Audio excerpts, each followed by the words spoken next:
Win Gatchalian ang bagong Senate President. Hi, si Win Gatchalian na ang bagong Senate President.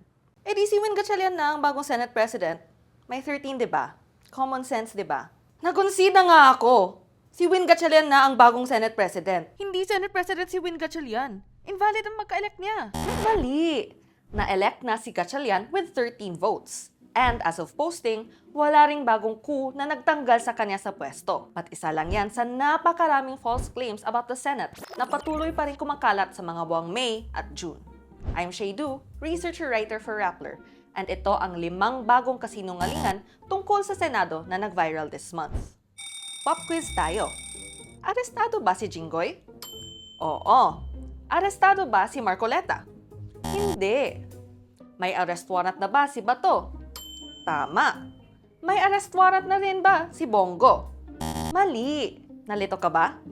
Ang dami kasing fake news about arrests na binabaluktot ang katotohanan. So, gets kita. Make sure to get your information from official sources and credible news outlets para malaman kung ano ang totoo at ano ang gawa-gawa lang. Hindi po kami bayaran.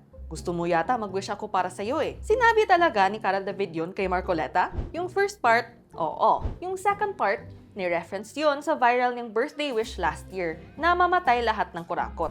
Pero together, mali. At hindi lang din yan ang peking quote card na nag-viral this month. Walang sinabi si Senator Tito Soto about needing only 11 votes para makonvict si VP Sara sa impeachment trial niya. At wala rin ganitong statement si Joel Villanueva. Hindi lang graphics yung ginagamit ng mga fake news peddler para gumawa ng ganitong claim. Gumagamit din sila ng AI. AI itong video ni Robin Padilla na nag-e-endorse ng Marcos Robredo tandem.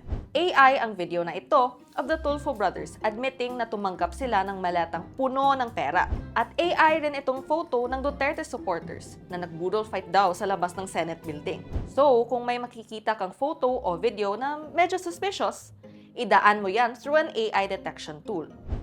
Marami ring fake news na nag-resign na umano ang iba't ibang senador. Wala namang nag-resign na senador sa kongresong ito. May nakulong lang at naging fugitive. Senador pa rin yung buong Cayetano block. At Blue Ribbon Committee Chair pa rin si Erwin Tulfo. Makikita mo lahat yan sa Senate website. Hindi rin pinalagpas ng mga fake news peddler ang iba't ibang trahedya na nangyari sa buwang ito. Gumawa sila ng kung ano-anong kasinungalingan tungkol sa school shooting sa Tacloban noong June 22. At hindi rin totoo na zero ang budget para sa mga Mindanao earthquake victims ayon sa 2026 national budget na naipasa ng Senate at House of Representatives. May iba ka pa bang nahanap na false claims na kailangang i-fact check? I-send ang tips mo sa Facts First PH chatroom ng app namin.